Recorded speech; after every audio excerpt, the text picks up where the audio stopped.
Published time 31 July 2017 0927 Russian President Vladimir Putin has signed into law a bill allowing the cancellation of Russian citizenship for naturalized Russians convicted of terrorism-related crimes. The bill was previously approved by both houses of the Russian Parliament, the State Duma and the Federation Council, on June 19 and 25 respectively.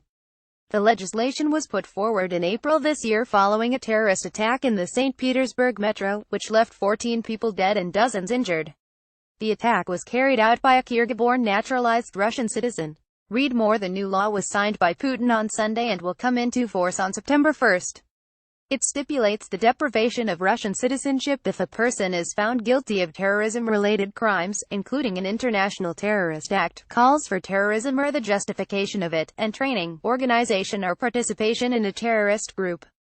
However, the rule is applied only to naturalized citizens, whose citizenship granting can be rescinded. A person would also be stripped of citizenship if they are convicted of armed rebellion, the violent seizure of power, hate crimes targeting certain ethnic or religious groups, an assassination attempt on a government or public official, or an attack on a person or a body under international protection, among other charges, if those crimes were connected with terrorism. The decision to revoke the citizenship of a person convicted of terrorism does not automatically apply to that person's relatives. A decision of granting a Russian citizenship to a foreigner can be also annulled for providing false documents during the application procedure, as well as for refusal to take an oath of allegiance, which is compulsory for newly naturalized Russian citizens, according to the law.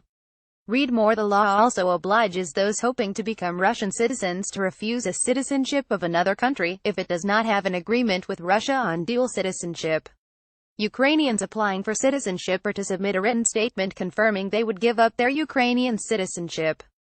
The Russian president also signed a number of other laws on Sunday, including one banning anonymizer services and VPN virtual private network providers. The services could give their users access to websites, which are banned by the Russian internet watchdog Roskomnadzor.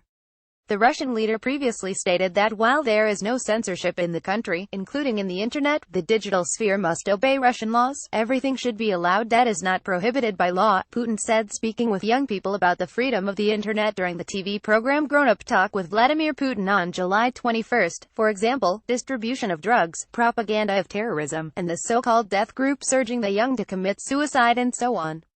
Should we give the right to everyone to perform these destructive, essentially, criminal activities? No, of course not, he said, adding that the same laws which regulate public and state affairs must be applied to the internet.